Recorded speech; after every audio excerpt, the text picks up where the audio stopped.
This presentation today is the 2025 tax season update, getting ready for this tax season. So a little bit about me. I'm Larry Pond. My tax credentials are I'm a CPA, an enrolled agent, and a USTCP. My financial planning credentials are I'm a CFP, a PFS, and an AEP. And I was born in San Francisco, but I reside in Redwood Shores, California. I've been a tax professional since 1986, and I speak all over the country, giving tax updates and tax presentations. And I also teach income tax at the College of San Mateo. All right, let's get started. So, what we're going to talk about today.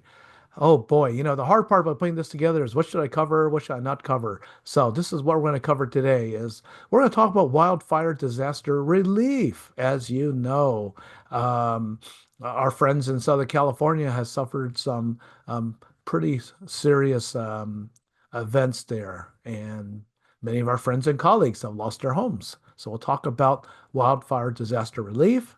We'll talk about the disaster relief bill, which was signed by President Biden when he was still president, and then the Social Security Fairness Act. So that might affect some of you here, or people you know. So that's a big change, and it's retroactive to 2024. Then we'll talk about the tax form updates. What's changed in the tax forms for 2024, and how you can still reduce your tax bill. So that's what we're going to talk about today. So let's start with Los Angeles County wildfire victims. So I'm sure we all know somebody who's affected. So basically, this is for taxpayers who are located in Los Angeles County, and we might have some people here from LA too.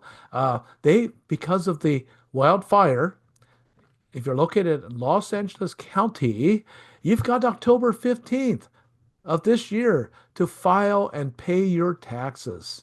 So that's the relief the IRS has given us. So for any deadlines that are between January 7th of 2025 and October 15th of 2025, it's been pushed out to October 15th. So on this page here, we got a list of all the relief that we have. So for 2024 estimated payments, those are normally due January 15th, April 15th, June 15th, and September 15th. They are due October 15th, and it won't be considered late. Quarterly payroll, excise tax returns are due January 31st, April 30th, and July 31st. You got to October 15th. The 1040, your tax return, instead of being due April 15th, it's due October 15th. If you owe, you got to October 15th to pay. More importantly, you got more time to put money into your individual retirement accounts and health savings accounts. Instead of April 15th, that's October 15th. If you have a calendar year partnership or S corporation return, that's normally due March 17th. That's now due October 15th. Calendar year corporate returns and fiduciary returns, that's normally due April 15th. So that's October 15th now. And then for tax exempt organizations, that's due on May the 15th. That's October 15th. So to get this relief, you only have to be located in LA County. There's some relief for making payroll and excise tax deposits. As long as you did them by January 22nd, they're not considered to be late. Ventura County's had some fires, and I know San Diego County's had some fires, but they're not listed on the current FEMA disaster declaration, but stay tuned. Stay tuned. Hopefully the winds don't pick up, and other counties might be added to the disaster area, but stay tuned for that. And you find out on FEMA.gov or IRS.gov under the disasters page. So you qualify for this relief. If you have an address in LA County, you're automatically qualified for the relief. You don't have to be a victim. You don't have to suffer any damage. So you get this relief just for having an address. However, if you live outside of LA County, but your records are located in LA County, you will qualify for the relief. So, we do taxes all over the country.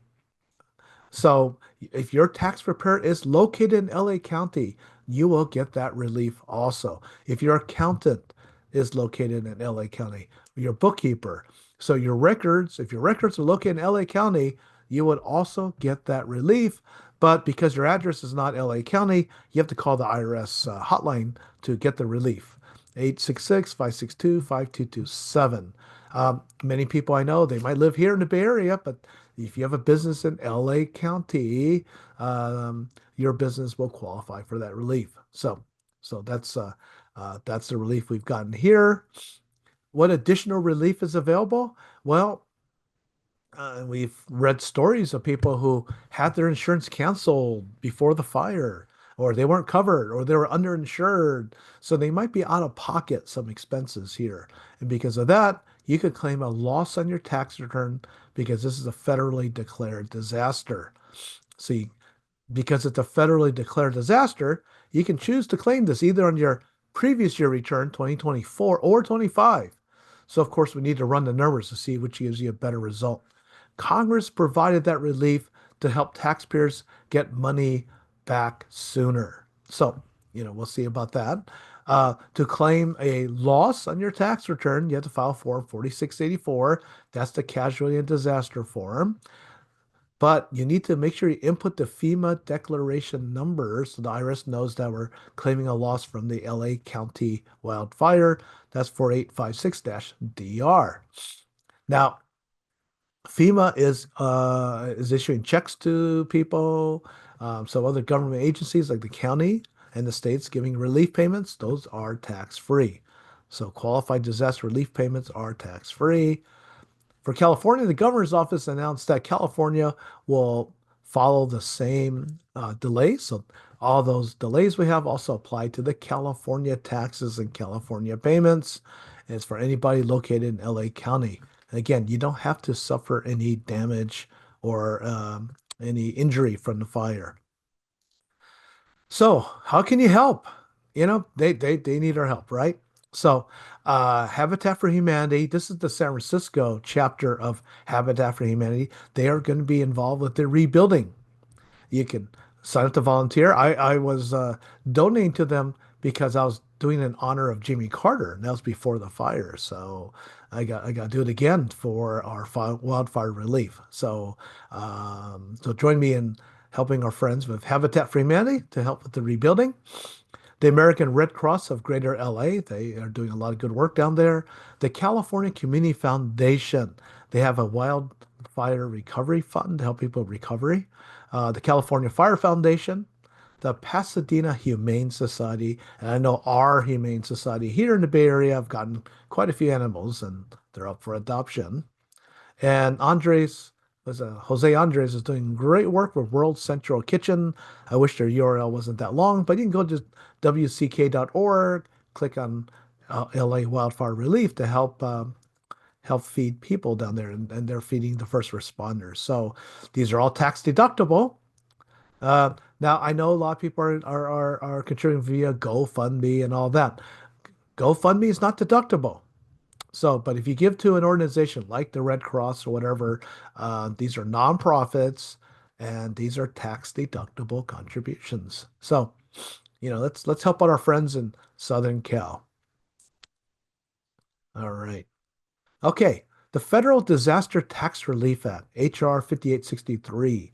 So this is a retroactive tax bill that President Biden signed on December 12th. And it's a bipartisan bill. It passed the House 382 to 7, so that's a pretty darn bipartisan. And then it passed the Senate unanimously. How often does that happen, right? So this is a retroactive tax bill. What it provides is exclusion from gross income for wildfire relief payments made to individuals with wildfires in federal declared areas. That affects us here in California. All the fires we've had quite a few. The Paradise and was it the Paradise? I forgot all the names, but we have quite a few of them. And fortunately, I have a lot of experience with it because it affected a lot of my clients. So first of all, is wildfire payments. It was tax-free for California purposes because that was written in the California tax law. However, at the time those payments were made, the federal law says, nope, you still got to pay tax on it. So this disaster relief bill is retroactively making them not taxable. So what you'll need to do is if you pay taxes on those payments, you'll need to amend your tax return to get a refund. And not only will you just get a refund, you would also get interest on that refund. This bill also covers the relief payments to the folks who got payments for the East Palestine, Ohio train derailment, and that's from February 23, and also reinstates the deduction for certain disaster-related personal casualty loss. It's the enhanced casualty loss. We'll talk about that in a second here. So that's the three parts of this law that was passed. Here's the URLs here if you want to read it. So it's retroactive and excludes from gross income qualified wildfire relief payments paid to individuals as compensation other than insurance for losses, expenses, and damages for any wildfire declared federal disaster after December 31st of 2014. So it goes all the way back there. Um, also allows individual victims with a net disaster loss from any taxable year to claim an enhanced personal casualty loss. And these are for federally declared disasters occurred after February 24th, 2021, because that law expired back in 2021. So it brings it back. So 2021 is beyond the statute of limitations to get a refund. So what this law provides is for years where the statute of limitations have expired to get the refund, as long as you file a refund claim by December 12th of 25, December 12th of this year, you will get the refund. So that's what this law changes. Here's the definition of qualified wildfire relief payment. Any amount received by or on behalf of an individual as compensation for losses, expenses, or damages, unless otherwise covered, such as through insurance. Taxpayers are prohibited from claiming double tax benefits related to the same expenses. So you can't double dip.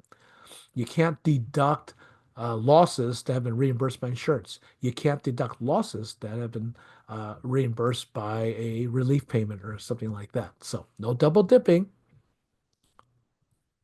All right. So the enhanced personal casualty law. So we haven't seen this since 2021. That law expired way back in 21. So it's coming back. And so how's this different from the normal personal casualty losses? Well, first of all, no 10% of adjusted gross income limit. Under the normal casualty loss, you have to subtract 10% of your income. So no 10% AGI floor. That's a big deal. But with the normal losses, we have to subtract $100 for each casualty. This has been bumped up to $500. Most importantly, this can be claimed by people who don't itemize. It's added to your standard deduction. So these are for federally declared disasters after February 25th of 21 up to February 10th of 25. So if there's any federally declared disasters, the law names some hurricanes. We got Debbie, Ian, Helene, and Milton. However, it includes storms, flooding, landslides, and wildfires, which obviously includes the current LA wildfires. Okay, so that's for the enhanced personal casualty losses.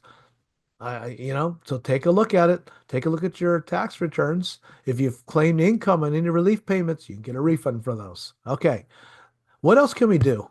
You can assess retirement funds in a disaster. If you're in a presidential declared disaster, Secure 2.0 is an update to the retirement laws. And so it makes it easier for qualified individuals impacted by federally declared disaster to assess retirement savings. So if you have an economic loss, you're displaced from your principal residence. Doesn't matter if you own the home or not. It could be a rental. Loss or damage to or destruction of real and personal property from fire, flooding, looting, vandalism, theft, wind, or other cause, or loss of income due to a temporary or permanent layoff. And, in Southern Cal, a lot of those places that burned down were places of employment. Like in Malibu, we were at one of the restaurants a few weeks ago and it's gone. They had a lot of people working there, so they lost their place of work. So the Secure 2.0 allows you to withdraw up to $22,000 from your IRA or a qualified retirement account from your 401k plan or 403b plan. This will be exempt from the 10% early distribution tax if you're under age 59 and a half. But what this provision does is later on, you got the money, you can pay it back within 3 years. and you get a refund for whatever taxes you paid. So you can repay it within 3 years. Also, the other special break here is that you can take the money today, but you pay the taxes over 3 years. You can elect to pay it all at once if you want, or you can pay it over 3 years. So, depending on your qualified plan, your 401k or 403b, you might be able to borrow additional amounts and delay repayments. So the normal um, limit is $50,000 or 50% of your retirement account. This is increased to $100,000, irrespective of the balance of your account. And you don't have to start repaying for repaying like at least a year or so. So check if your retirement plan, if it allows that. Okay, so to claim this, it's Form 8915-F, Qualified Disaster Retirement Plan Distributions and Repayments.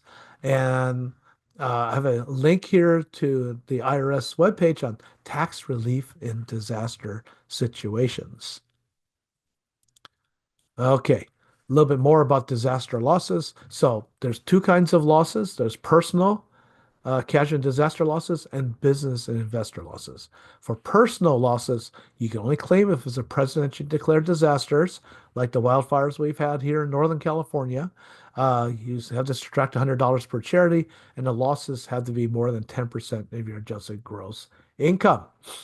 If it's a business loss, it doesn't have to be a presidentially declared disaster. It doesn't have to have a 10% adjusted gross income floor or even a $100 floor. So those are different.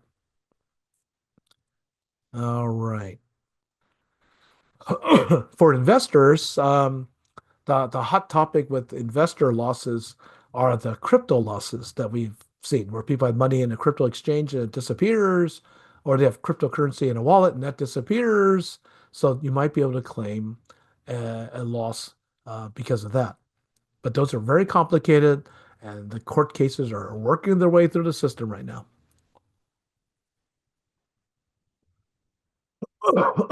Okay, you might have a gain. And this happens to a lot of taxpayers where you have what's called a casualty gain. Excuse me, Nico. And that's because your insurance proceeds are more than your basis. Let's say you bought a house many, many years ago and you paid 500,000 for it. Now it's worth a couple of million. Well, the insurance company reimburses you, let's say a million. Well, that's more than your basis. So that's a casualty gain. Well, there's something called the in Section 1033 involuntary conversion rules. What that means is you reinvest that money in a similar property, another house or whatever, within 2 years, then you don't pay taxes on that gain. If it's business real property, and we've seen that happen here in the Bay Area, it happened in San Bruno. There's a business in San Bruno where Caltrain just said, here's a bunch of money. We'll take your property. And they built a train station on it. So it's called eminent domain. So you have 3 years to reinvest that money to not have to pay taxes on that. So we've seen that happen. Uh, you know, a school wants to build a school on a property, but your house is there. Well, they'll give you some money. Maybe it's not the best money, but they'll give you some money to take your house. Okay. Personal residence in a presidentially declared disaster. So we saw this a lot up in Sonoma County, right? Sonoma County, Mendocino County. Replacement period is 4 years. You have 4 years to either rebuild or buy another house. But you can also take advantage of the Section 120 exclusion rule stuff. 500,000 if you're married, 250,000 if you're single. So, for example, let's say the insurance company gave you 1/2 million, but you're only reinvesting a million and you're pocketing 500,000 and you're married. Well, that 500,000 would normally be taxable, but it's excluded because it's your principal residence. So 500 minus 500 is zero. So you get that tax free. So it could be longer, the replacement periods. And we've seen that from the hurricanes and yeah, hurricanes. I think I've seen it mostly in some tornadoes. So for Katrina, if your house was destroyed by Katrina, you had 5 years to replace your property. So we have to see what's up with your specific disaster. All right. So what are best practices to consider? Well, do this before anything happens, right? Review your insurance policy. If you're a renter, I highly recommend getting renter's insurance. It's not that expensive. If you're a homeowner, review your insurance policy. Do you have a replacement value? Um, one way of lowering your premiums is bumping up your deductible. Those kind of things. It's a challenge. It's a challenge. A lot of people are not getting renewed, so look out for that. If you do unfortunately have a disaster, um, don't trust the insurance company, right? What's the insurance company's job? Not to pay you. And so the adjusters for the insurance company are not your friends. So one thing to consider is hire private adjusters. These are people who would represent you before the insurance company to make sure your claim has the best success of getting paid. Because if you do it on your own, you might not do it right. The paperwork get delayed and bad things happen. So a private adjuster can get paid either a percentage of the recovery or by the hour. You negotiate that with them. Also, another new category, I learned about this, the fires in the wine country, private firefighters. So, a lot of them are hired by the insurance companies, or you can hire them on your own. Their job's not to fight fires. Their job's to prevent fires. They, check out your house, make sure, you don't have trees or bushes, or they might say, hey, or the insurance company might force you to get a new roof, you know, you have a shake roof, that's going to burn. Get a fire resistant roof and get the right kind of windows and walls and make sure you don't have vents. That's what happened in Southern California. The embers flew into the house. Make sure you have vents that are, you know, so the embers don't get into your house and burn it down. Get appraisals. Don't trust the insurance company. Get appraisals of your property before and after. Keep good records of your bases. I know I went through that in San Bruno, those houses up there that got burned down. And we have the cloud now. So scan in your receipts, your closing papers, and all that. Don't keep it at home or, you know, keep it in the cloud in case you're going to need that to document your basis. Take a video of your house, walk through there. Um, one of my clients had his house burned down in San Bruno, and the insurance company says, "Can you like get pictures from your Christmas parties or family events or whatever, so they can look in the background picture to document what they have in the house? The dining room table, the TV, the piano, the bed, the dressers, and all that." Take a video of your house and document it, and hopefully keep receipts. When you buy a new sofa, keep that receipt. If you remodel, get the new dishwasher, whatever. Keep good records of it. We're going to need it anyway when you sell your house or you decide to convert it to a rental. That's very important information to have. Okay, I think we're done with disasters, right? Let's move on to our next topic. Another law that President Biden signed is the Social Security Fairness Act, H.R. 82. Again, very bipartisan. Passed the House, 327 to 75, Senate 76 to 20. Can't get more bipartisan than that. And President Biden signed it on January the 5th. So what it does is it repeals the windfall elimination provision, the WEP, and the government pension offset. It's retroactive to January 1st of 2024. Might affect some of you here, right? Who's this affect? Our school teachers. You might have worked in private industry before becoming a teacher. Now you get the teacher's pension, but because of the teacher's pension, you're not getting Social Security. Or the government pension offset. That affected my dad. My mom passed away in October of 23, and he gets a pension from the state of California. And I told him, "You're not going to get it, Dad." "Oh no, do the paperwork." We got denied because his state pension is more than my mom's Social Security. So, we'll see if he gets his check for this. So, as a matter of background, the WP was added to the law back in 1983 as a way of paying for Social Security. That's why the law is there. So it reduces Social Security benefits for workers who also receive a public pension or disability benefit from a job that's not covered by Social Security. And then the Social Security website has a link to a calculator to figure out what that is.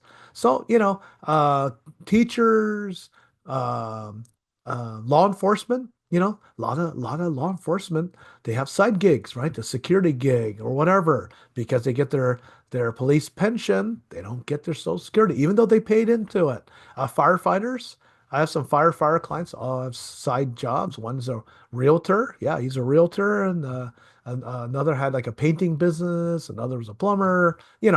So they're paying into the system, but they didn't get Social Security because they have a government pension. Um, the government pension offset that was added back in 1977. So this reduces to two-thirds the payment of Social Security spousal benefits for spouses and widowers who receive pensions from jobs not covered by Social Security. So, if you have someone who's got a government pension, but the spouse is getting Social Security, and the spouse passes away under the GPO, they weren't getting that. So these two laws have been repealed. So Social Security is going to provide more guidance because the law just passed. So they're going to be giving us some more guidance and stay tuned.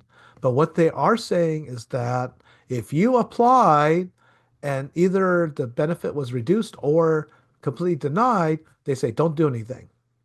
Just make sure they have your most current address and direct deposit information. So I don't know how long this is going to take. So, they say, don't call us, we'll call you. Um, However, if you never applied for Social Security benefits and you think you're entitled to it now, you can apply online, ssa.gov, or schedule an appointment with your local Social Security office and to get this going. So, I don't know how long it's going to take, but this could mean some money, right? So we have the 2024 retroactive payments, and then 2025, you'll get a monthly payment. What else is going on? Well, President Trump is nominating all kinds of nominees for cabinet posts and important government jobs. In my world, the IRS commissioner is a very important person. Mr. Trump is nominating former Congressman Billy Long as our next IRS commissioner, and there's a picture of him. Well, what's the problem with that? Well, it's a nonpartisan job. Usually, what happens, the commissioner term straddles administrations. So Danny Werfel was appointed by President Biden. His predecessor, Chuck Reddick, was appointed by President Trump. When his term expired, Danny Werfel became the commissioner. It's a 5-year term. His term was supposed to expire in November of 27. But he resigned as of Monday. So we currently have an acting commissioner because Mr. Long has not been confirmed yet. So he was the Republican congressman from Missouri from 2011 to 23. Usually, the IRS commissioner is someone who's run large organizations because there's 100,000 employees in the IRS. I'm a $1 billion, but it's a big budget. Either tax experts like Chuck Reddick, he was a California tax attorney, so he's a tax expert, or someone who's a CEO of a corporation or a nonprofit, or an IRS employee working his way up. So we've had some of those commissioners. So Danny Werfel's been with the IRS for quite a while. He was also acting commissioner a few years ago too. Well, Mr. Long has no training in accounting, tax, or law. He has no college degree. Uh, However, he's in the National Auction Association Hall of Fame. When he was in Congress, he didn't serve on any tax writing committees. He never introduced any tax legislation. He had nothing to do with tax. He ran for Senate, uh, but he lost in the primary, so he's not the Missouri senator right now. So when he left the IRS, he became an ERC promoter, Employee Retention Credit Promoter. If you remember those commercials we kept hearing and seeing and all that before September of last year, that's what he was. He was one of those guys. Okay. And when he was a congressman, he voted to abolish the IRS. He voted to abolish the tax code, and he wants to replace the income tax with a 23% national sales tax. So if you want to learn more about him, Rachel Maddow did a good video on him. 5 things to know about Billy Long. Rachel Maddow does have her own political bent, but that's okay. It was quite humorous. I highly recommend seeing it. It's on MSNBC. Just type in Billy Long, Rachel Maddow. I recommend you watch that video. It's a very interesting one. Okay, so that's what's going on. Oh, a little bit more about what's going on with the IRS. Um, President Trump has signed a couple of hundred executive orders. One of them is a hiring freeze. So there's a hiring freeze at the IRS right now, and there's always people retiring and quitting and whatever. So your refunds might come a little slower this year. Um, he doesn't want to hire any more IRS agents, which disappoints me as a taxpayer. I want them to catch tax cheats. Also, the other executive order, there's a hold on on regulations, which means we're not going to get any regulations, and we need regulations because that gives us guidance on how to do things. So yeah, stay tuned. Stay tuned. A lot going on. And I was talking to Jonathan early. We might do a mid-year update because we're expecting some major changes this year. All right. The next few pages are the 2025 tax tables. First one's for single. So you hit the top bracket if you're at 626,000 or higher. Uh, Next one's married. That's at 751. You're in the top bracket. So if your friends complain, oh, I'm in a high tax bracket, it's like, oh, really? What's your income? 100 grand? No, you're still only in the 22% bracket or 12% bracket. So stop whining. Okay. Then we get the married filing separately, head of household tables, trust and estates. So, a lot of people set up trusts and all that without knowing what they're doing. And also not having the lawyer talk to the tax professional. So check this out. Trusts and estates pay a very high tax. They hit the top tax bracket at 15,000 of income. And I've seen a lot of trusts written that way. And it's like, did you know you're paying, double or triple your taxes because you guys set up a trust? So watch out for that. Be very careful. The best lawyers I like to work with are the ones who work with us as a team instead of saying, here you go. Yeah, and our clients don't understand it. All right. Alternative minimum tax. We're in Silicon Valley here, so that's a hot topic. Larry, can you go back to single bracket? No, I'm not. You can look at the handout later. All right. For 2025, we have high AMT exemption amounts. So looking for married filing jointly, it's 137,000. So for those of you who have incentive stock options, you might consider some exercising in 25 because that's going to drop in 26. So stay tuned for that. So that's some tax planning to think about. If you have incentive stock options, you might want to consider exercise and holding this year because of the high exemption amount, which means you can exercise and hold without incurring alternative minimum tax, but work with a qualified, competent tax professional to help you with some break-even tax planning. Capital gains rates. Capital gains, we have a choice of 0, 15, and 20%. Look, you're paying 0% capital gains if you're married and your taxable income is less than $96,000. And then look how wide the 15% bracket is between 96,000 and 600,000. It will be going up in 26, so you might want to consider taking some capital gains. Again, smart tax planning to watch out for that. All right, the standard deduction for 24, if you're single, is 14,006. 15,000 for 25. For married, it's 29,200. 30,000 for 25. So what does that mean? So let's look at 25. So if you're married, the first 30,000 of your income is tax free. What a deal. It's tax free. Now, if you're over 65 or if you're blind, yeah, you get an extra bump up on that. So you could be, married couple over age 65, the first 33,000 of income is tax free. Most Americans are taking the standard deduction and not itemizing, not itemizing. Okay. All right. So this is pretty important to know, right? Um, so that gives you a hint of what your tax bracket's going to be. The first, if you're single, first 15,000 of income is tax free. We finally got an announcement from the IRS of what the 2025 standard mileage rates are. This is for business mileage. For 24 is 67 cents a mile. So if you're driving for Uber, Lyft, or whatever, you got to deduct 67 cents a mile for 24.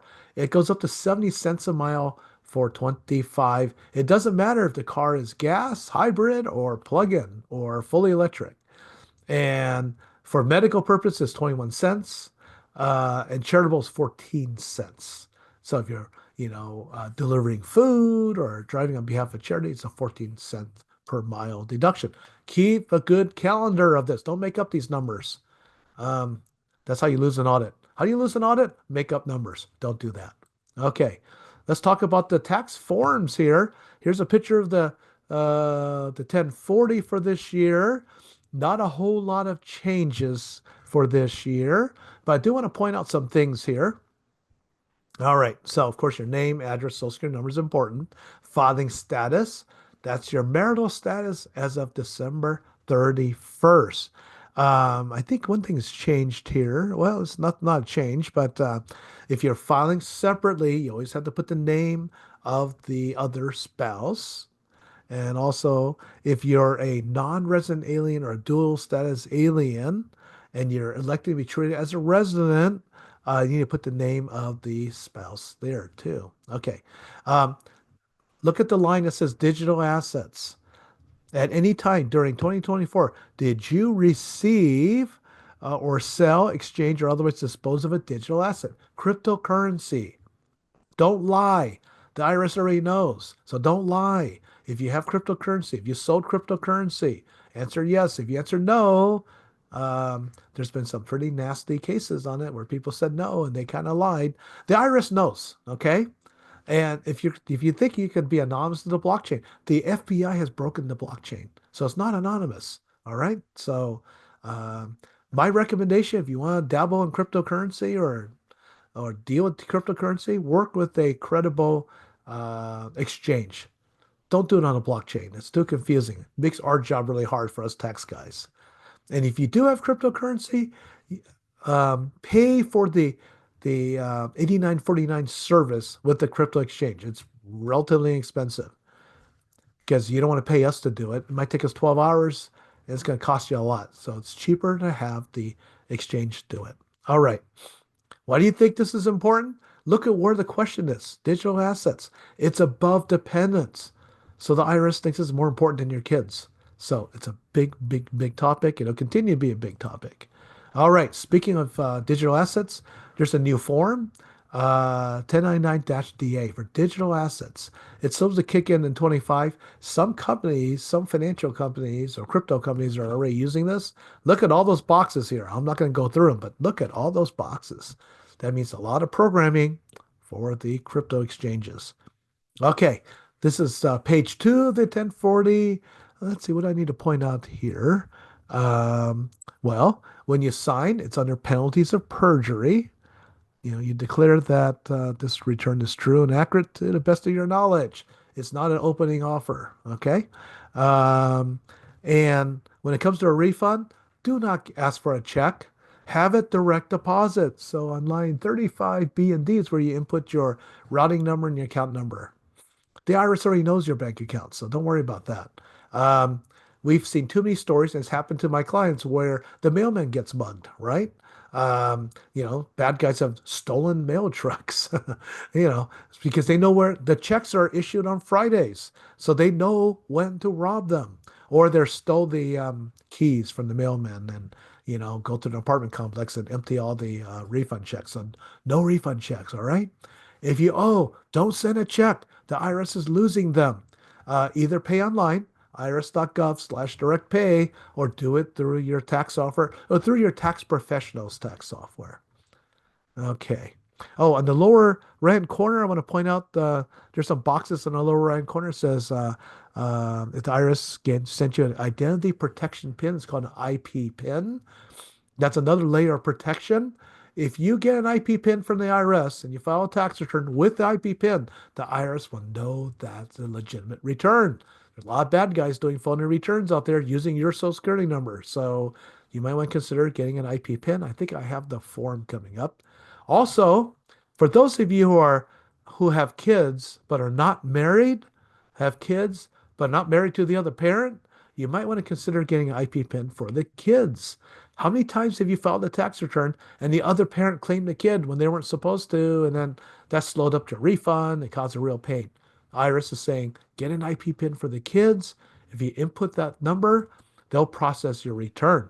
And if that other parent claimed them too, well, they'll deal with them. Okay. All right. Oh, here we go. Form 15227, application for identity protection PIN. That's the form. I don't recommend the form, but do I blow this up? Yeah, blow it up. I recommend applying it for it through the IRS website, irs.gov/get an IP PIN. So you have to upload some documents like a passport or social security card, whatever. You can take a look at that. So another layer of protection, getting IP PIN from the IRS. Once you sign up for one, you'll get one every year. It comes every January. If you're working with a tax professional, make sure you give them a copy of that letter so they'll input that in your tax return. Okay, so that's that. Let's see. Okay, let's talk about that. All right, talk about payments. Oh, that's right. So line 35, your refund. So what has changed? Well, in the past, you can get savings bonds with your refund. I did that for my kids' returns. I didn't give them the refunds. I used their refunds to buy savings bonds. And it was great because it was paying pretty good interest. It's risk-free. It's another way of saving money. Well, look at what they did with the 8888. They got rid of it. No more savings bonds. I'm so sad about that. But you can have a direct deposit up to 3 accounts if you want to, or ask for a paper check, which I don't recommend. No paper checks. No paper checks. Also, the reason paper checks are slow is that the machines that print them are breaking down. They don't make the machine anymore. I think there's only one factory that makes the paper. So they can't run the machine all the time. They have to rest it. And so that's why the IRS can only issue so many checks at every run because they run it for a certain amount of time. The machine's about to overheat. They turn it off. So no more paper checks. Kind of like Social Security, direct deposit. Okay. All right. Let's talk about some form changes. Schedule 1. That's additional income and adjustments to income that flows to the 1040. So let me show you what's changed here. On the top of, do I have it down here? Yeah, here we go. On the top of Schedule 1, there's a new line. It says for 2024, enter the amount reported to you on Form 1099-K that was included in error or for personal income sold at a loss. Note, the remaining payment amounts reported to you on Form 1099-K should be reported elsewhere in your return, depending on nature of transaction. It could be your Schedule C if it's a business, Schedule F if you have a farm, Schedule E if the tenants are paying with credit card. So here's the 1099-K. So you get this from Venmo. Who do you get from? Venmo, Etsy. If you have a credit card account, Visa, MasterCard, American Express. Who else you get these from? Not Zelle. Zelle's exempt from this for some reason. So most common is Venmo, right? Sometimes you go to dinner and you go, oh, okay, your share is $50. Why don't you Venmo me $50? Well, it might get reported on a 1099-K, cash apps, of course. So if it's business, that goes on the business part. If it's personal, that's where you put on the top of the 1099-K.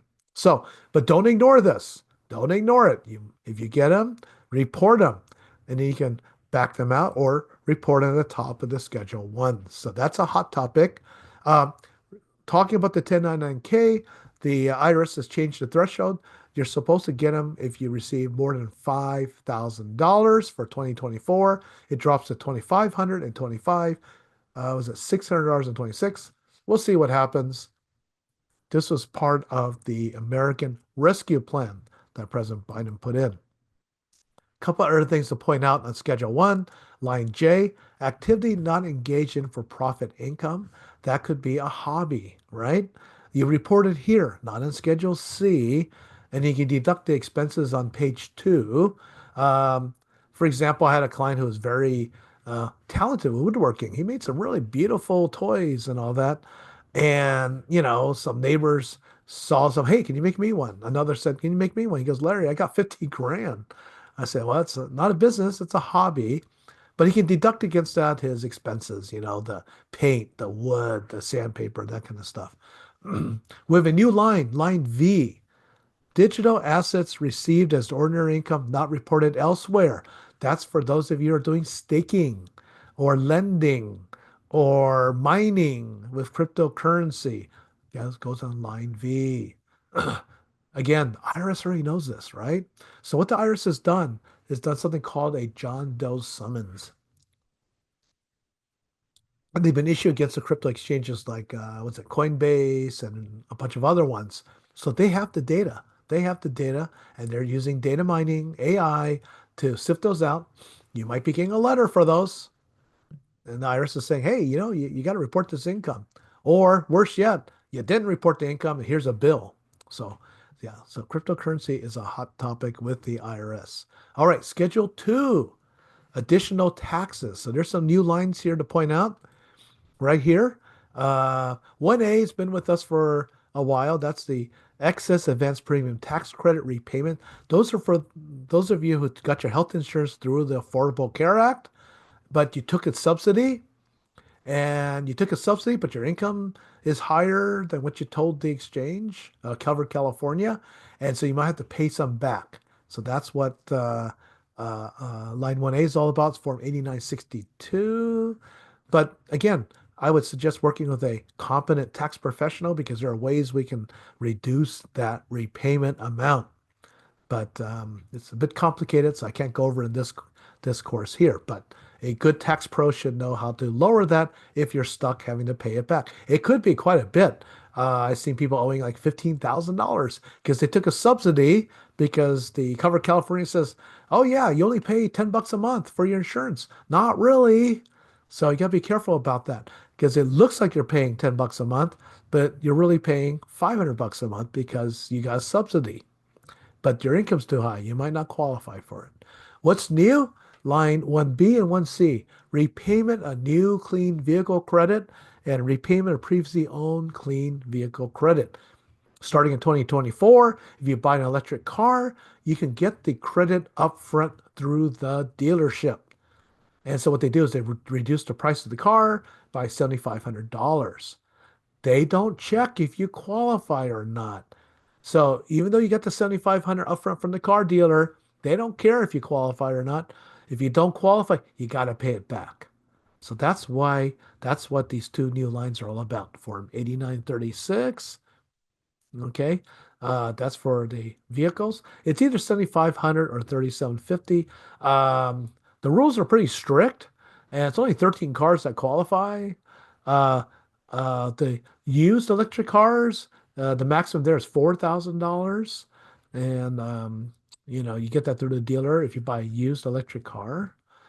But here's my take on it. Do you really want to buy a used electric car? Because you don't know how well the previous owner took care of the car or took care of the battery. If they abuse that battery, like using a supercharger all the time, it's not going to last you very long. And what's the cost to get a new battery? It's about 15 grand, right?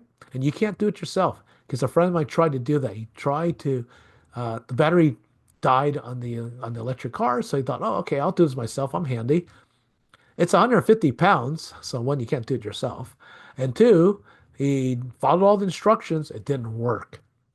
And it voided the warranty. And the car dealer says, nope, nope, nope, nope. You voided the warranty. We're not going to touch it. So he just wasted $15,000 on a battery. So be careful about that. Also, all the energy credits, the home improvement, like getting installation, windows and doors, heat pumps, and all that, get them now. Trump is most likely going to repeal those. Electric cars, he doesn't like those either. Those are going to get repealed. So a very good chance we're going to see these tax credits repealed. So if you want to get an electric car, get it now before the law disappears. I don't know when it's going to happen, but we're expecting it because by repealing, well, basically Trump has undone everything Biden's done. He's undone every Biden executive order. So including that is the Inflation Reduction Act, the Green Energy Act. He's going to repeal that. So watch out for that. So if you want those credits, get them now before you lose them. Same thing with buying stuff from overseas. Get them before the tariffs hit. All right. Schedule 3, additional credits and payments. Okay, so tax credits. What's the advantage of tax credits? They reduce taxes dollar for dollar. That's better than a deduction, right? A deduction just reduces the taxable income and the benefits based on your tax bracket. So, and then credits come in two flavors. Part one is non-refundable credits. Part two are refundable credits. Non-refundable means if the credit is more than your tax liability, you're not going to get a refund. Either it disappears or there might be a carryover. An example is the electric car credit, the $7,500 credit. It's a non-refundable credit. And this happened to a client. She got this is before the current law. This is the old law. She got a Nissan Leaf. She got a $7,500 tax credit. And she told me, hey, my car dealer says I'm gonna get a big fat refund. No, she's not. Her tax liability is only $1,000. So yeah, so she'll save $1,000, but she'll lose the remaining $6,500. So what did we did for her? We did Roth conversions to get her tax liability up to $7,500. So don't get your tax advice from a car dealer. All right. So that could be a case here. So non-refundable credits. Some have carryovers, some don't. So you got to be really careful about them. Let's see. What ones I want to point out here? Let's see. We got education credits. Those are for if you have kids going to college. The non-refundable part is $1,500 maximum.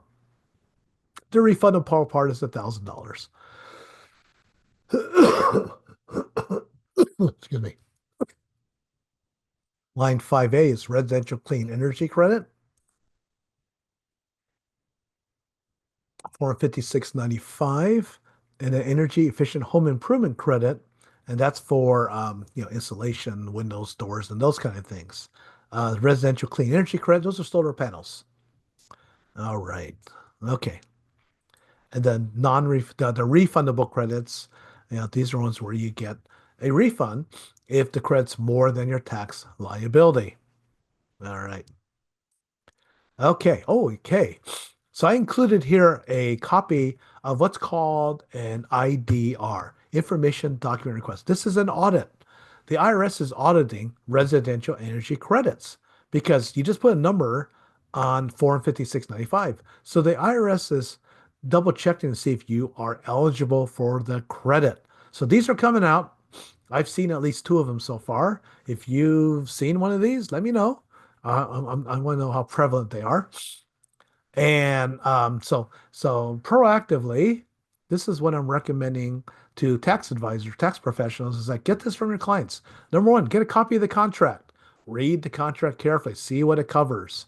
Uh, the property, the equipment costs, the solar panels, the inverter, the wires, and all that. Labor, on-site preparation costs, permits. You get a city permit, PG&E permit, because we had to plug into the grid. Proof of payment, cancel checks, credit card payments if they paid with credit card, um, or they got a loan or something like that. And the last one's most important, manufacturer certification, showing the product qualifies for the credit. I recommend getting this stuff up front. If your clients or if you're getting these credits, if you've done them, so this was an audit for 2022 tax return. So what I learned from this audit, this was interesting. This person got ripped off. She paid about triple of what she should have paid. So that's something you got to watch out for. I don't recommend hiring the folks you see advertising all the time because you got to pay for those ads. They're very expensive. So I think she used one of those to advertise and they charged her about triple what she should have been charged. Also, they charged her more than what the contract was. And also, they sold her a generator. And so her tax preparer put the whole invoice onto the credit. Well, the generator doesn't count. So, they sold her a generator. The other one I saw was someone who spent $105,000. Wow. In Monterey. And they also bought a bunch of batteries with it too. Batteries are very, very expensive. Um, I have solar panels. I don't have batteries. I paid half as much as my neighbor across the street because I'm a CPA. I know how to buy stuff. He overpaid, but he was so happy about his tax credit. You got to pay for him though. So, don't overpay. Don't overpay. All right. This is the second page of this letter, and this is for the home energy, installation of building component, installation, windows, doors, skylights, energy saving property, heat pump, HVAC, heat pump water heater, or home energy audit. So they want documentation. So if you're claiming these credits, they're auditing them right now. And today I just got an email from someone who is getting audited for their electric car. And these people claimed a car that didn't qualify. The IRS wanted to clarify, what car did you get? Well, why did this car not qualify? It was made in China. It was not made in the United States. To qualify for the credit on the current law, the vehicles must be made in the North America, and the components, the battery components, have to come from either the United States or a friendly country. Well, a lot of components are coming from China, and they're not a friendly country. So, so these audits are happening. If you claim credits you're not entitled to, just be aware you might need to repay some money. All right. I'm not going to go into too much detail here, but we have some new forms. So if you are a partner in a partnership, here's a new form, 7217. This is if you get a property distribution. Very important. What's important is to know the basis of your interest in the partnership. Another new form, Form 15620, Section 83B election. So previous to this is the IRS gave us a format back in 2012, which we've been using. Now they got a form. Again, these are for those of you who have, either restricted stock and you want to elect to pay taxes on it now, or incentive stock options. Very important. New form, new form. Okay, underpayment interest rates. Look at these numbers. Wow, they used to be really cheap because we had low interest rates. Well, interest rates have gone up. So if you underpay your taxes for IRS, it's 8%. Wow. For 25, they dropped it to 7%. For the state, it's a little different, 8%. So you got to pay your taxes. If you pay quarterly, it's April 15th, June 15th, September 15th, and January 15th. Or if you have taxes taken out of your withholding. If you underpay, uh, this is the interest rate you're going to be paying. All right. We got an update. Oh, yeah. Here's an update here we got from the IRS. Surprise, surprise. I have personally never asked this question of any of the clients, but guess what? Look what's deductible as a medical expense. I'm not going to read it out. Yeah, that's deductible as a medical expense. And also reimbursable if you have a flexible spending account, medical savings account, health reimbursement account, or a health savings account. So, male condoms and oral contraceptives are considered preventative care and covered under the high deductible health plan without having first a satisfied deductible. However, male sterilization is not considered preventative care for high deductible health plan purposes. Good to know. I'm sure the IRS had to answer this question because some nosy person uh, administering his plans wanted to double check that was deductible. Now we know. All right, what else is going on here? Medical expenses. This is when we see big deductions from medical expenses, are people who are moving into a retirement community. There's a big upfront fee or something like that. So the non-refundable portion can be claimed as a medical expense. Get a letter from the facility. Um, they'll do a calculation. They'll say, um, you know, what numbers I see around here about 450K, 500K, but I was speaking somewhere out of California. Do you know in Florida they pay $4.5 million? Whoa, 4.5 million. I think it was Naples, Florida. That's just amazing. However, life care fees, you can pay a monthly or do a lump sum. You get a statement from the facility. You get a letter. Usually they have a letter that comes from a CPA firm or a law firm saying, yes, this qualifies. So, these upfront fees could be large, which means we can do some tax planning with that. Perfect opportunity for a Roth conversion. All right. Mortgage interest deduction, Schedule A. It all depends on how the money's used. It's deductible as long as you use the money to buy, build, or improve a residence.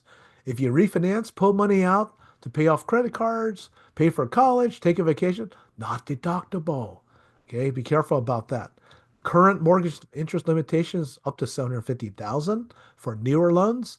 If you got a loan before December 15th of 2017, the limit's a million. Home equity loans are not deductible right now, but starting in 26, it could be. So, so it's called the tracing rules. Where was the money used? Very important, very important. Because mortgage audits are happening right now too. I've done a few of those. So, they just want to question where the money's going. So hot topics for 2025 tax planning. If you got incentive stock options, talk to your tax advisor, do some planning, capital gains planning, right? Take advantage of the capital gains rates we have, 0, 15, or even 20%. That's going to change in 26. Real estate planning. We have a lot of people who have real estate's gone up a lot in value. You know, what can change there? Update your estate planning. You know, double check your beneficiaries. We've seen too many stories where an ex-girlfriend got all the money because this person didn't update his estate plan and the kids sued. They're not going to get it because he named the girlfriend that he broke up with back in 1989. This was a article that was in the news the other day. For people of larger estates, we had to consider some gifting strategies, especially for 25. We really don't know what's going to happen in 26, so we'll have to keep an eye on that. Portability, that's in case that you're married and you lost your first spouse. If you lost your first spouse, if you're married, if you haven't filed for portability, that means portability of the unused exemption. Currently for 2025 is 13,990,000.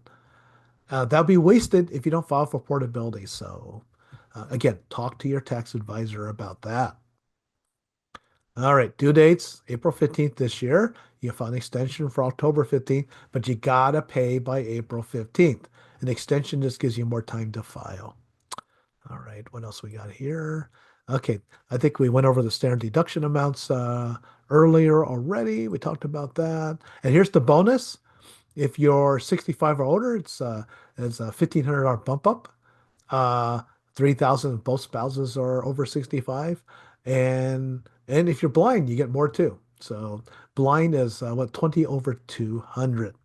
So for 2024, it's about 30 grand that's tax free. I think this is 23. Okay. Anyway, above the line deductions for our educators, K-12 educators, that's where teachers, instructors, counselors, principals, and aides. Yeah, you can deduct above the line $300 of unreimbursed expenses, and I think that's pretty easy to get to, right? But also includes PPE now, personal protection equipment, face masks, hand sanitizer, those kind of things. If your expenses are more than that, the amount above that could be claimed as a charitable deduction.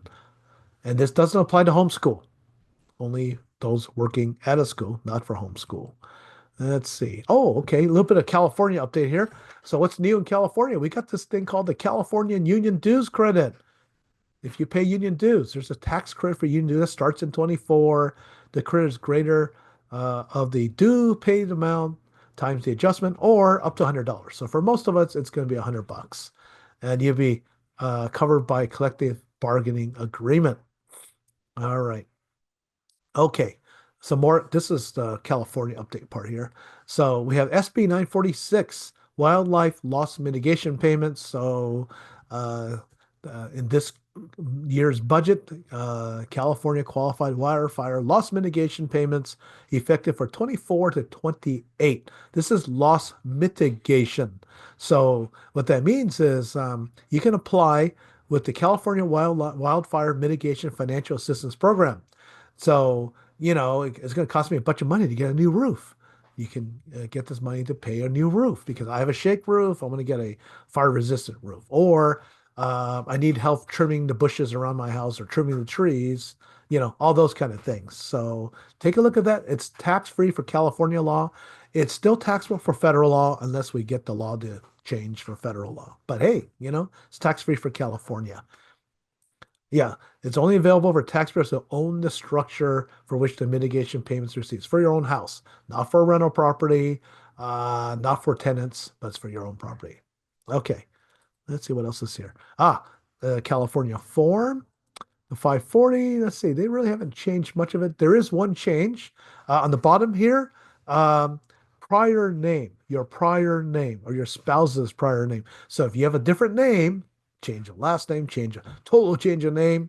It's been confusing the state when people change their names. So they want to, kind of prevent that. So if you change your name, put it there. so that the state won't get confused. So that's a new box there that the state has. Also, here in California, we have something called RDP, Registered Domestic Partner. So there could be a possibility where your California filing status is different than your federal filing status. And RDP is considered to be married for California tax purposes, but not for federal. So that's where you can have a different filing status. Or for one of my clients, he lives here in California. His wife has a great job in Las Vegas and Nevada.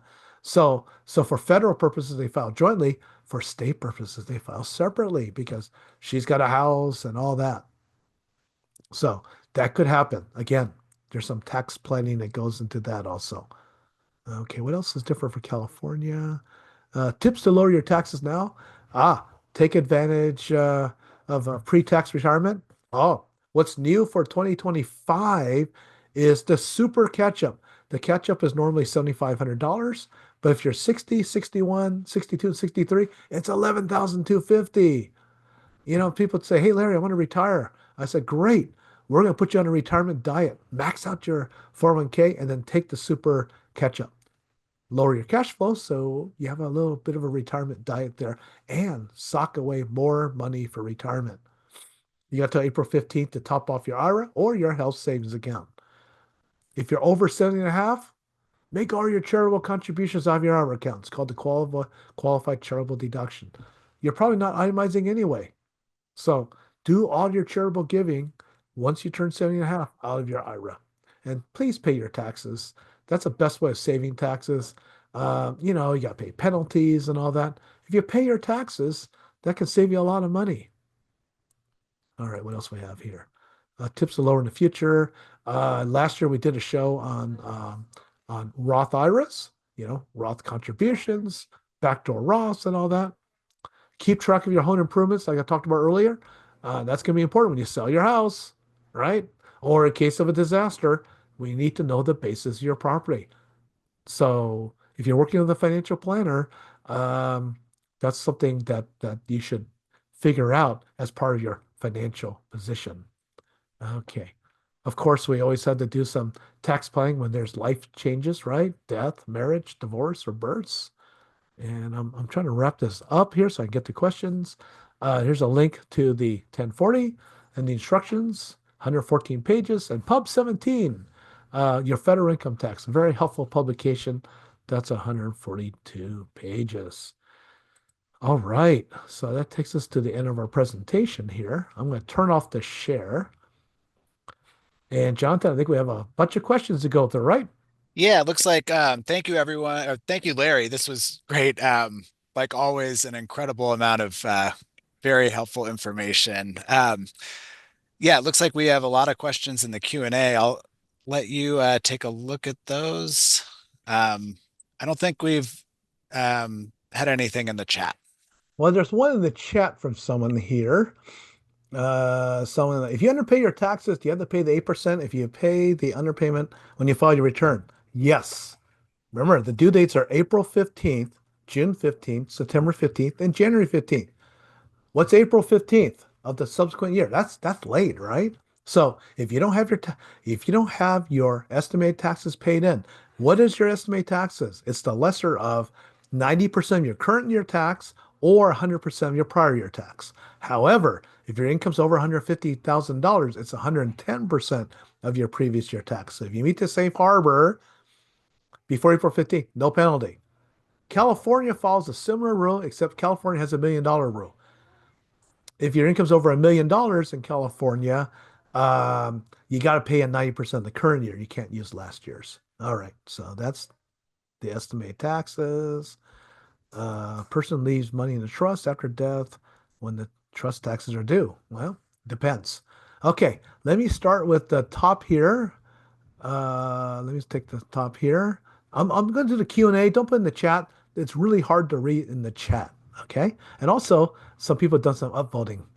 Okay. Sasha's got a question. Under what circumstance do you recommend we hire an expert to do our tax or do it ourselves? Well, you're asking the wrong person. I'm a tax professional. I have a master's degree in tax. So taxes are really complicated. Do I know everything? No, I don't. So generally, I recommend a pro because Like I don't change my own oil, right? So, but you gotta find someone who understands your situation. And the best way to find someone is referral for someone who's similar to your situation. So that if that person is satisfied with their tax advisor and all that, that's pretty good. The mistake people make is they'll go with the wrong person or wrong referral. One client, she went with a financial advisor that was a CEO's advisor. Well, the CEO's in a different financial situation than her. That financial advisor was incredibly risky, and he lost 75% of her money. But then, if you're a CEO with millions of dollars, if you lose 75%, guess what? You're still fine. But for me, if I lose 75%, I'll be hurting. So you want to find someone who is serving someone similar to your situation and understands your situation and also communicates well. I think that's the most important trait. Not just being technically up to date, but also be able to communicate and don't make you feel stupid or dumb or belittle you or whatever, which is unfortunate because a lot of people out there have bad bedside manners. All right. So, And Larry, can I really yeah. quickly plug our next tax program is actually going to be how to choose a paid tax preparer. Oh, very good. That'll provide some things to think about when you're looking for someone. So that's going to be on February 15th. Head to our tax series landing page. I'll post the link in the chat right now. If anyone's interested in that, that'll be a great event. And the Um, IRS on the IRS website also has a good page on how to select a tax advisor and how to know when that person you shouldn't select.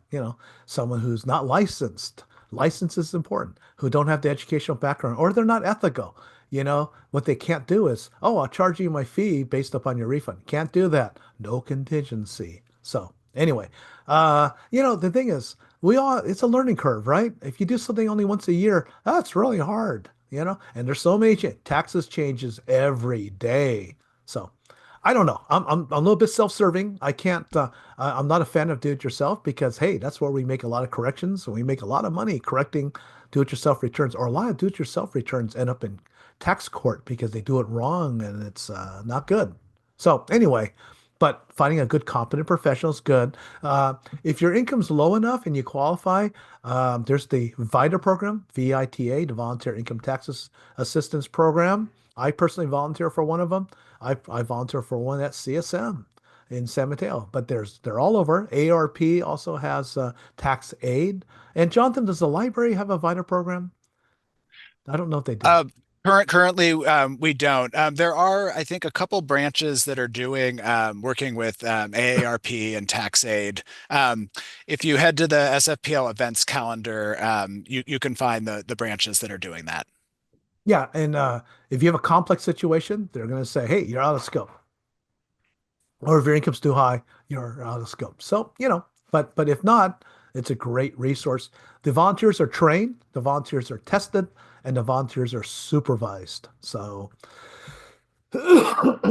all right. Okay, Catherine, what type of documentation you need for charity donation? For example, when I donate at Salvation Army, they give me a blank form. How do I figure out and itemize the amount? Okay, that's a good question. So, I didn't put it in this presentation, but there are some strict rules on documenting charitable contributions.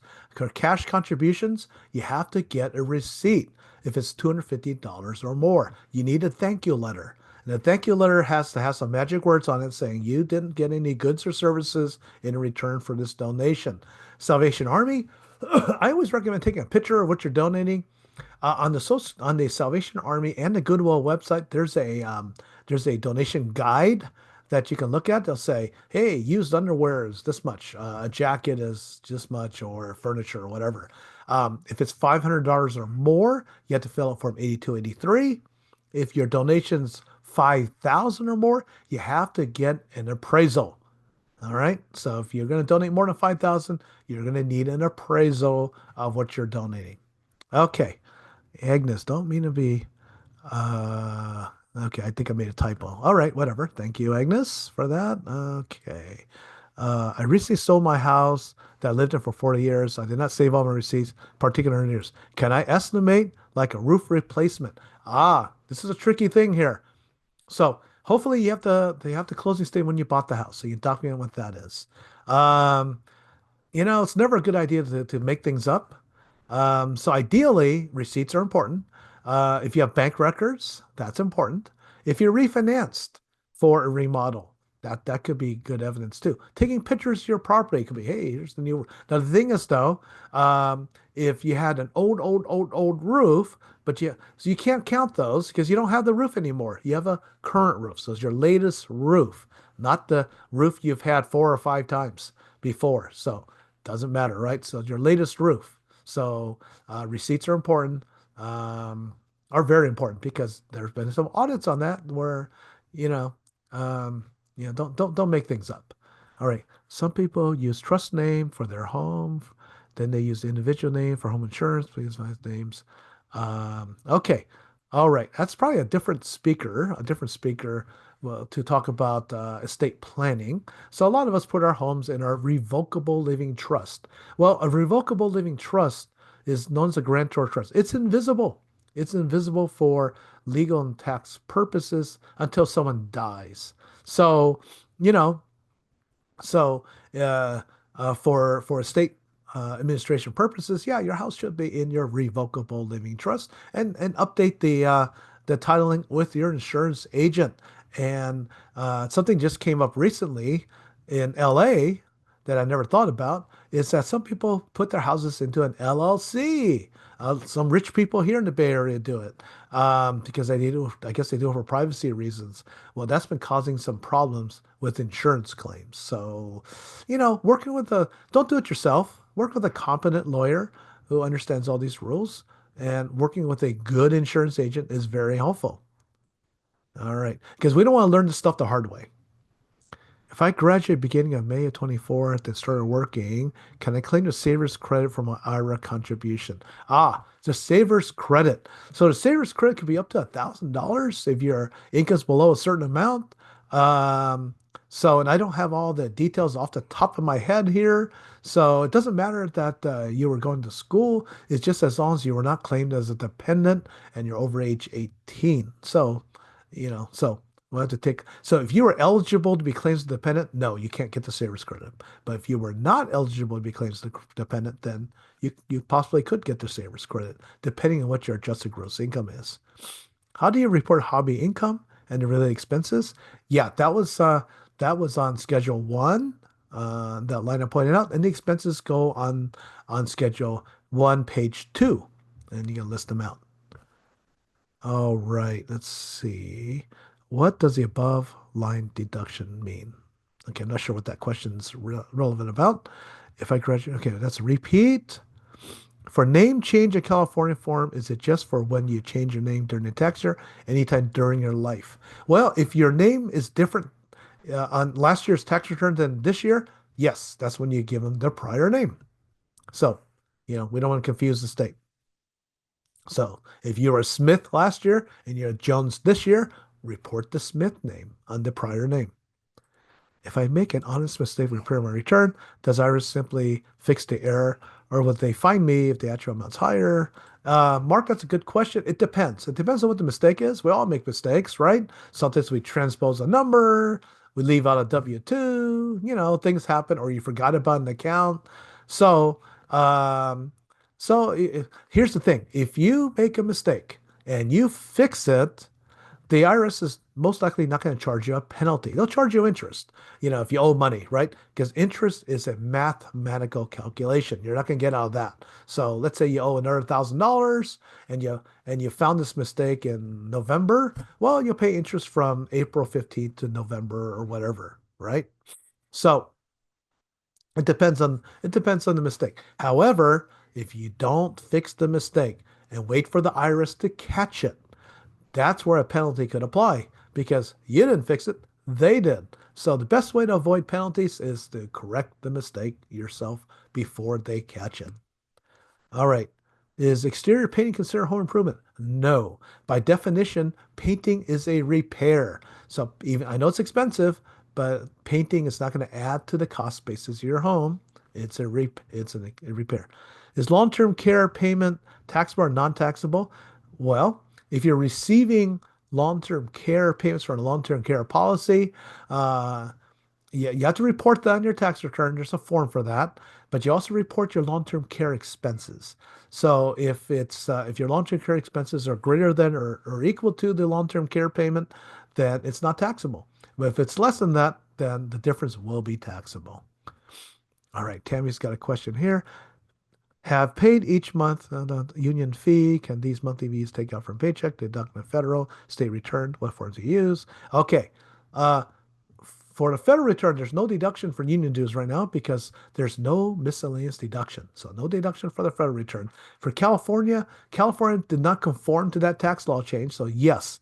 However, if you're taking the credit, you can't double deduct that. So you have to subtract the credit from the actual amount. And that's claimed on Schedule CA 540 on the California form. All right. Okay, we're going to stop at 3:30, so we'll see how far we can get. Okay, I was severely ill and disabled for the past 3 years and need to file back taxes. Yet they are very simple. I don't make over 70K a year, have all my transcripts as the right type of tax professional.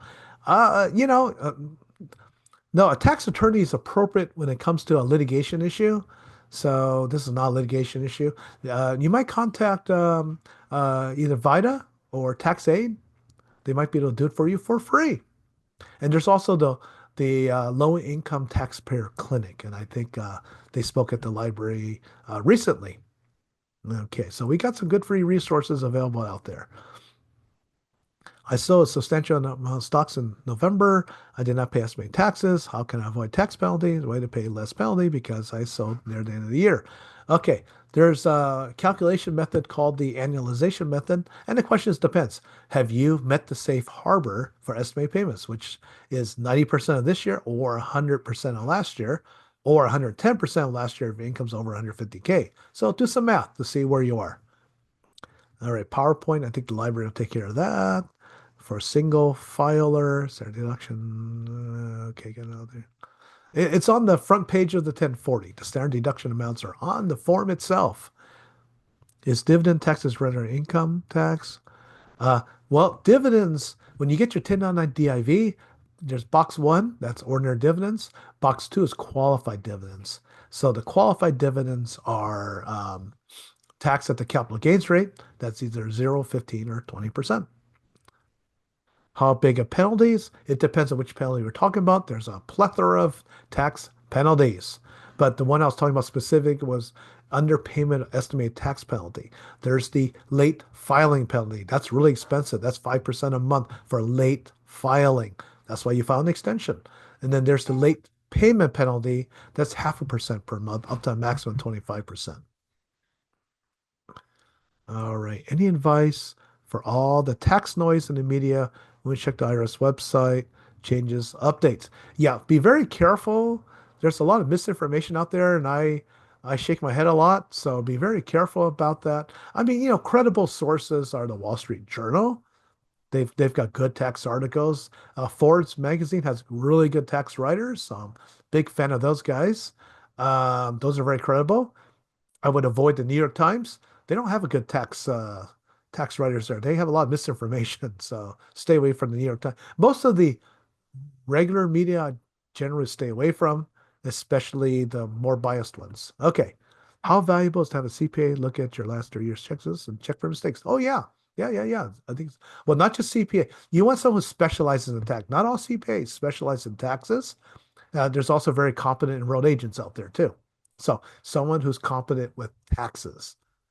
Any chance California conform with IRS and HSA accounts? Not likely because we have our budget problems. So unlike that bill gets introduced every year, but it gets shot down. So stay tuned. Don't hold your breath.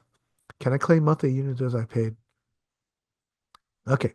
That's a union dues tax credit. All right.